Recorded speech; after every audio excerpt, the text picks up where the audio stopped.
natakot si Putin. Air defense ng Russia na puruhan ng Ukraine. Sa gitna ng tensyon at kasunduang pansamantalang tigil putukan ay biglaang umatake ang Ukraine sa pinakamahalagang depensa ng Russia. Mula sa radar systems hanggang sa mga oil facilities. Hindi ito basta simpleng pagsalakay, kundi isang seryosong plano para pahinain ang kakayahang militar ng kanilang kalaban. Mula sa mga FPV drones hanggang sa naval at kamikaze drones, tila ginulat ng Ukraine ang buong mundo sa sunod-sunod nilang offensive operation. Pero bakit nga ba sa kabila ng ceasefire ay biglang umatake ang Ukraine? Ano ang naging epekto nito sa depensa, enerhiya at seguridad ng Russia? Alamin natin sa video na ito. Pero bago tayo magsimula ay baka pwedeng paki-like at subscribe ng video na ito. Malaking tulong at bagay na ito sa aming mga content creators. Maraming salamat po. Kaya naman simulan na natin. Sa gitna ng kasunduang inaasahang magdadala ng pansamantalang katahimikan, sa pagitan ng magkalabang panig ay isang nakakagulat at biglaang hakbang ang isinagawa ng Ukraine dahil isang atake na tumarget hindi lamang sa karaniwang strategic location, kundi sa mismong air defense ng Russia na nagsisilbing proteksyon ng isa sa pinakamahalaga nitong asset, ang sektor ng langis. Habang ang buong mundo ay nakatuon ng pansin sa mga negosasyong isinasagawa ni Russian President Vladimir Putin at US President Donald Trump,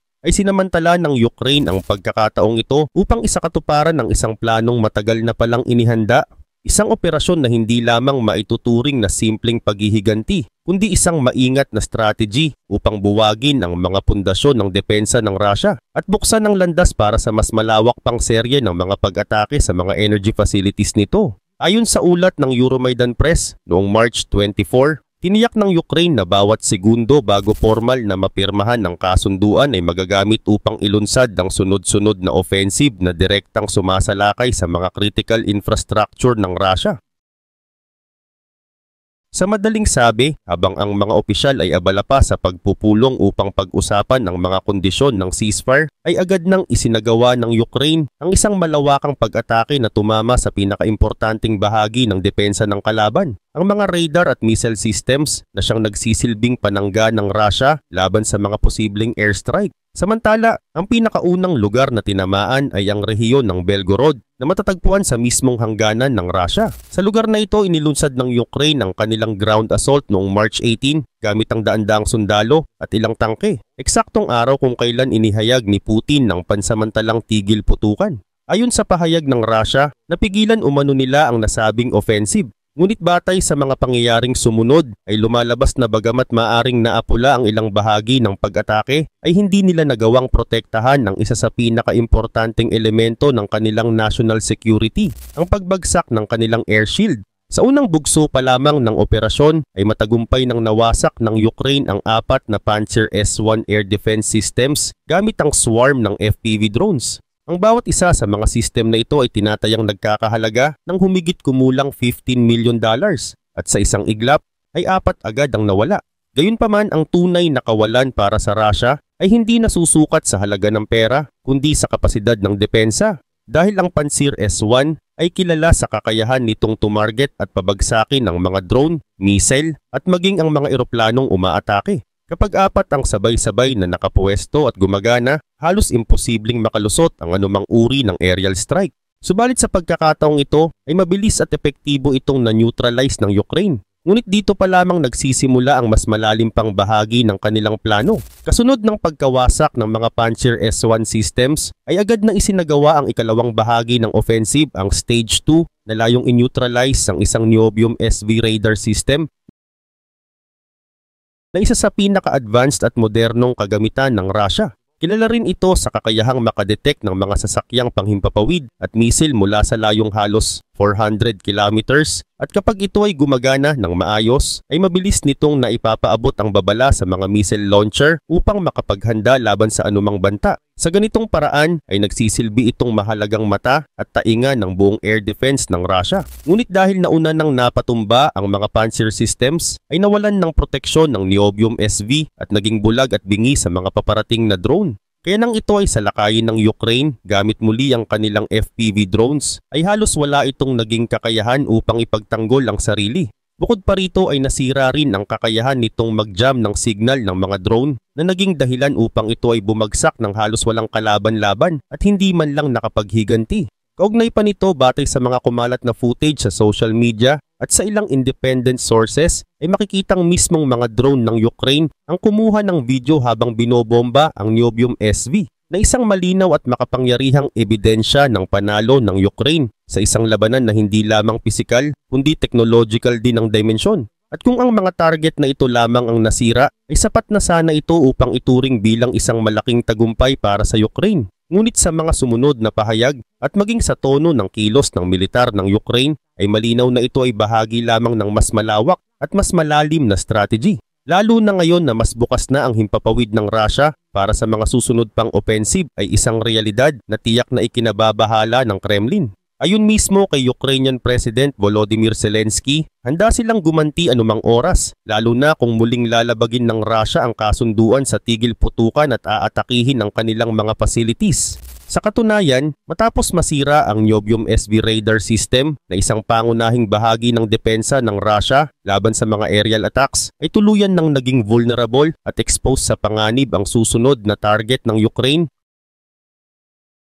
Ang mismong bodega ng bala na nagsusupply sa mga makapangyarihang anti-air defense systems ng Russia, partikular na ang S-300 at S-400. Sa loob ng 3 taon mula nang simulan ni Putin ang malawakang pananakop sa Ukraine, ay paulit-ulit nang naging balakid sa mga offensive ng Ukrainian forces ang dalawang sistemang ito. Hindi ito dahil sa sobrang advanced na technology ng S-300, kundi dahil sa napakarami ng mga unit na mayroon ng Russia nito. Katulad ng Panzer S-1 ay isa rin itong mobile missile system na idinisenyong kayang pabagsakin ang iba't ibang uri ng banta sa himpapawid tulad ng drones, missiles at ilang klase ng eroplano. Depende sa variant ay kaya rin itong tamaan ang target sa layong 25 hanggang 100 kilometers. Bagamat may edad na ito, sapagkat una itong ipinakilala noong taong 1978 ay hindi pa rin ito basta-bastang maaaring maliitin. At noong 2010 pa lamang, ang isang battery ng S-300 ay nagkakahalaga na ng humigit kumulang $150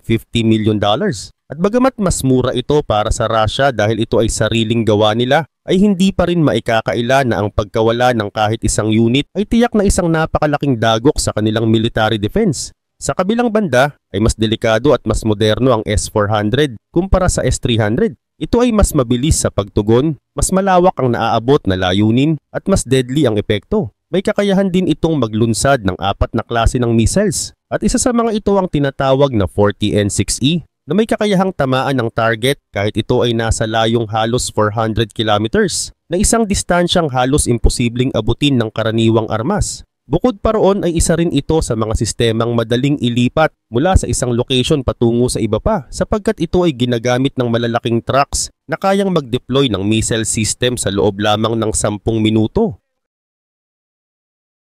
At kung presyo naman ang pag-uusapan ay umaabot ito sa halos kalahating bilyong dolyar para sa isang buong battery kasama na ang mga karagdagang missiles. Gayunpaman sa halip na direktang targetin ng Ukraine ang mismong mga unit ng S-300 o S-400 na maaaring magdulot ng malawakang bakbakan at malalaking pinsala ay mas pinili nilang gumawa ng mas matalinong hakbang. Tinarget nila ang mismong bodega ng bala na siyang nagsusupply ng mga missiles para sa mga sistemang ito. Ang naging resulta ng pag-ataking ito ay isang malawakang pagsabog na posibleng sumira sa mga dosenang missiles sa loob ng compound. Dahil dito kahit nabuo pa ang mga S-300 at S-400 na nakadeploy sa rehiyon ng Belgorod ay halos wala na itong saysay o silbi. Hanggat hindi pa nadadala ng Russia ang panibagong supply ng missiles ay nananatili lamang ang mga ito bilang mga display o decorations na hindi makatutulong sa tunay na labanan. Sa ganitong sitwasyon ay mas malaya nang makakakilos ang Ukraine sa likurang bahagi ng depensa ng Russia. At kung sakaling hindi tuparin ni Putin ang kanyang pangakong ceasefire, ay tiyak na asahan ng mas madalas at mas malalakas pang offensive mula sa panig ng Ukraine. Subalit hindi dito nagtapos ang sunod-sunod na pag-atake ng Ukraine.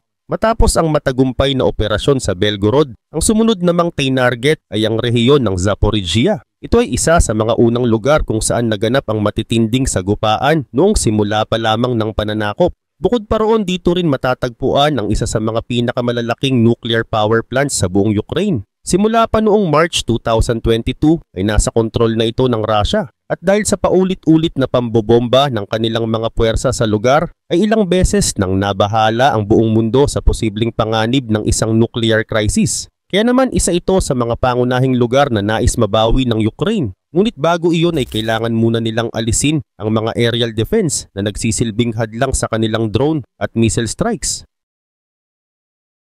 Karagdagan pa dito, bilang bahagi ng ika-4 na bugso ng kanilang pag-atake ay tinarget ng Ukraine ang isang Buk M3 missile launcher kasama na ang electronic warfare system nito. Ang Buk M3 na kilala rin sa bansag na Viking ay isang modernong missile system na may kakayahang subaybayan at bantayan ng hanggang 36 na target ng sabay-sabay. Ang mga advanced missiles nito, partikular na ang 9R31M, ay may kakayahang tapusin ang anumang target na makikita at hindi basta-basta natitinag o naaapektuhan ng karaniwang electronic jamming. Samantala, isa na namang bahagi ng depensa ng Russia ang tuluyang bumagsak, isang pangyayari na nagpatunay sa patuloy na paglakas ng offensive na inilulunsad ng Ukraine. Subalit sa kabila ng tagumpay na ito ay hindi pa rito nagtapos ang kanilang pagkilos. Matapos ang matagumpay nilang hakbang sa rehiyon ng Zaporizhzhia, ay hindi na sila nag-aksaya ng panahon at agad nilang inilipat ang kanilang atensyon sa isa pang mahalagang lugar, ang Crimea. Ang Crimea ay isang rehiyon na matagal nang hawak ng Russia mula pa noong taong 2014 at itinuturing na napakahalaga para sa estratehiyang militar ng Moscow. Isa itong pangunahing daanan na kumukonekta sa Black Sea papasok sa loob ng Ukraine, kung kaya't hindi nakapagtatakang ito ang isa sa mga sentrong target ng kasalukuyang offensive. Ngunit kung tutuusin ang mismong dagat na nagsisilbing tagapagpadali ng transportasyon at komunikasyon ng Russia sa rehiyong ito ay siya ring ginamit na susi ng Ukraine upang sirain ang matagal nang nakapwestong depensa ng kanilang kalaban. Sa ikalimang bugso ng kanilang offensive ay sinimulan ng Ukraine ang paggamit ng mga makabagong teknolohiya na pinatunayan na nilang epektibo. Ito ang mga tinatawag na naval drone. Ang mga ito ay mga sasakyang pangdagat na walang sakay na tao, ngunit may kakayahang sumalakay at makapinsala sa mga target sa lupa at dagat. Mula sa baybayin ng Crimea ay inilunsad ng Ukraine ang mga naval drone na sinabayan pa ng pagpapalipad ng mga kamikaze drones na diretsyong tumama sa mga target ng Russia sa lupa. Ang resulta ng kanilang coordinated operation ay talagang kapansin-pansin. 2 S-300 missile systems ang ganap na nawasak, gayon din ang 3 Pantsir S-1 air defense systems. Dahil dito ay umaabot na ngayon sa 7 ang kabuuang bilang ng mga Pantsir S-1 na napinsala at nawalan ng silbi simula ng umarangkada ang offensive. Maliban pa rito, 2 Niobium S-2 radar systems din ang tuluyang nasira. Mga radar na may napakahalagang papel sa pagbabantay sa himpapawid laban sa mga paparating na drone at missiles. Sa pagkawala ng mga sistemang ito ay nabawasan ng husto ang kakayahan ng Russia na magbigay ng maagang babala at makapagpatupad ng agarang depensa. Ngunit kung may isa mang kaganapan na mas lalong nagbigay diin sa tagumpay ng Ukraine sa bugso ng kanilang offensive, ito ay ang pagkasira ng isa pang sasakyang panghimpapawid ng Russia, isang Mi-8 helicopter na kanilang napabagsak. Bagamat hindi ito ang unang pagkakataon na naging target ng Ukraine ang ganitong klase ng helicopter, nananatili itong isang malaking tagumpay. Dagdag pa rito, noong March 24 ay 2 Mi-8 at 2 Ka-52 attack helicopters ang winasak ng HIMARS strike sa isang lihim na base militar ng Russia sa Belgorod. Malaki ang posibilidad na ang naunang mga pagwasak sa air defense system sa lugar na yon ang nagbigay daan upang maisagawa ang operasyon laban sa Mi-8. Samantala, ang Mi-8 naman na kilala rin sa NATO sa codename na HIP ay isang multi-purpose helicopter na ginagamit sa hindi bababa sa 49 na bansa sa buong mundo. Isa itong versatile na sasakyan na kayang magsakay ng hanggang 30 sundalo o kaya na may magsilbing medical evacuation helicopter na may sapat na espasyo para sa 12 pasyenteng may stretcher. Mayroon ding military version nito, ang Mi-8TV, na kayang magsakay ng 6 na missile racks para sa mga armas gaya ng S-5 rocket o Swatter Scorpion missiles. Bukod pa rito, may nakakabit din itong 7.62 mm machine guns, kung kaya't isang seryosong banta ito sa mga kalaban sa larangan ng labanan. Bagamat hindi pa tiyak kung anong partikular na version ng Mi-8 ang kanilang napuruhan, malinaw na isang panibagong tagumpay na naman ito para sa Ukraine sa loob mismo ng Crimea. At ang higit na nakakabighani, hindi pa rito nagtapos ang mga kaganapan. Matapos ang matagumpay na ika-5 bugso ng offensive ay agad itong sinundan ng ika-6. Sa huling bahagi ng kanilang malawakang operasyon ay muling umatake ang Ukraine at sa pagkakataong ito ay 13 radar systems ng Russia sa buong Crimea ang kanilang winasak. Hindi lamang ito mga ordinaryong radar, kundi mga radar na konektado rin sa dalawang pangunahing command post na nagsisilbing sentro ng coordination ng mga defense system sa buong rehiyon. Ang pagkawala ng mga radar na ito ay nagdulot ng matinding kahirapan sa Russia sa pagtukoy ng anumang paparating na banta, lalo na kung ito ay low-altitude drones o kaya ay mga mid-range missiles na paboritong gamitin ng Ukraine. At sa loob lamang ng 6 na bugso ng offensive, tila bang pinunit ng Ukraine ang air shield ng Russia, isang sandatahang panghimpapawid na noon ay inaakalang mahirap lusutan. Ngunit isang tanong ang lumulutang ngayon, ano nga ba ang dahilan ng Ukraine sa pagsasagawa ng ganitong sunod-sunod at agresibong hakbang? Simple lamang ang kasagutan. Matapos ang isang pag-uusap ni Russian President Vladimir Putin kay US President Donald Trump, nangako si Putin ng agarang tigil putukan, lalo na sa patuloy na pambobomba sa mga energy facilities ng Ukraine. Ngunit ilang oras lamang ang lumipas matapos ang kanyang pahayag ay muling binumba ng Russia ang isa sa mga energy target ng Ukraine. Dito na tuluyang nag-init ang kalooban ni Ukrainian President Volodymyr Zelensky. Ayon sa kasaysayan, mahigit 25 beses nang nilabag ni Putin ang iba't ibang peace agreements sa loob lamang ng 10 taon. Kaya para sa Ukraine, ang bagong paglabag na ito ay hindi na isang bagay na ikagugulat pa. Habang nakikipag-usap pa si Putin upang linawin ang mga kondisyon ng ceasefire, ay mabilis na kumilos ang Ukraine at hindi na naghintay pa. Alam nila na ginagamit lamang ni Putin ang delay na ito upang makahanap ng mas kapaki-pakinabang na kasunduan para sa kanyang panig.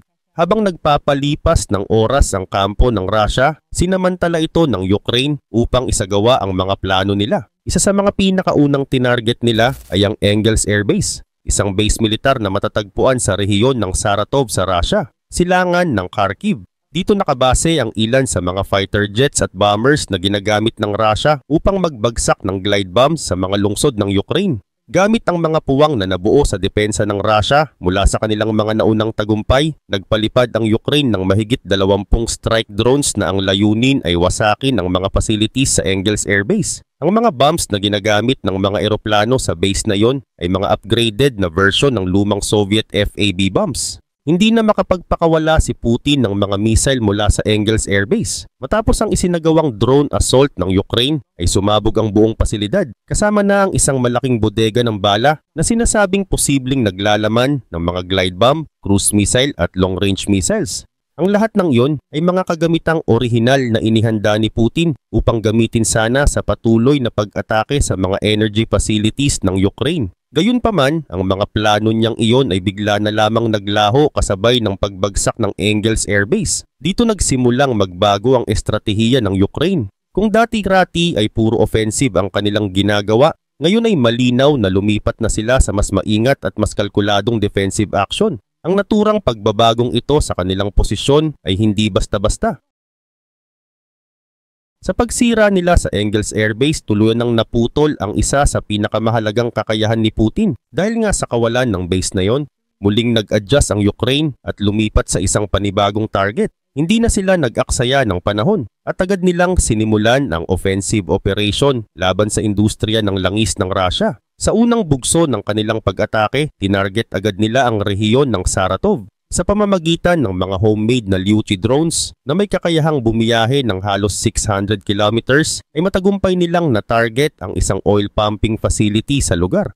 Ginamit na nila noon ang parehong klase ng drone sa Saratov, ngunit ayon sa mga ulat mula sa United 24 Media, mas pinahusay pa umano ang mga drone na ginamit sa pagkakataong ito. Mas mabigat ang dala nitong pampasabog na umaabot sa 75 kilograms, kung kaya't mas malaki ang naging epekto ng pag-atake. Base sa mga geotag na video footage na lumabas online, malinaw na tumama ang mga drone sa mismong target at nasira ang oil pumping site. Ang pagkakatama ng mga ito ay hindi basta aksidente dahil ito ay planado, may malawak na saklaw at lubos ang timing. Bagamat mabagal ang paglipad ng mga drone na ito, naging epektibo pa rin sila dahil wala nang natitirang air defense sa rutang tinahak nila. At dahil sa pagkasira ng Engels Air Base, hindi na rin nagawang habulin ng mga Russian jets ang mga drone na ito. Subalit hindi doon nagtapos ang operasyon. Matapos ang matagumpay na atake sa Saratov, agad namang isinunod ng Ukraine ang rehiyon ng Tambov. Sa pagkakataong ito, isang gas compressor station naman ang kanilang na-target.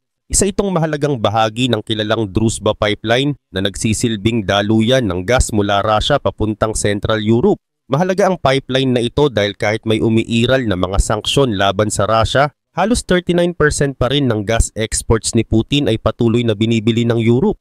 Kaya't ang pag-atake sa pipeline na ito ay tiyak na may malalim na epekto sa kita ng Russia. Sa kabila ng mga matitinding pinsala, hindi pa rin tumigil ang offensive ng Ukraine dahil nawasak na rin ang mga radar system sa Crimea at Zaporizhzhia. Malayang itinuloy ng Ukraine ang kanilang offensive operation sa mga oil refineries sa Rostov at Krasnodar. Maging ang refinery ng Lukoil na matatagpuan sa may Sarepta Railway Station sa Volgograd ay hindi rin nakaligtas. Ang nasabing istasyon ay may napakahalagang papel sa transportasyon ng mga armas at supply ng gasolina patungong silangang bahagi ng Ukraine, kung saan kasalukuyang matindi ang labanan. Ngayon dahil sa pagkasunog ng refinery ay mas konti na ang supply ng diesel at gasolina na maaring makarating sa mga sundalo ni Putin sa frontline. Para sa mga tagapagtanggol ng Ukraine sa Donbas, napakalaking ginhawa nito. Ngunit ang pinaka-nakakagulat at pinakamapanganib na bugso ng opensiba ay ang mismong pag-atake sa kabisera ng Russia, ang Moscow. Dahil tuluyan ng nabura ang air shield ng bansa, naging posible para sa Ukraine na mailunsad ang isang atake sa CHP-16 power plant, isang pasilidad na nagbibigay ng kuryente sa mahigit 1.5 milyong mamamayan ng Moscow. Nasunog ito at tuluyang nawalan ng bisa. Isa na naman itong biktima ng sunod-sunod at planadong offensive operation ng Ukraine sa sektor ng enerhiya ng kanilang kalaban.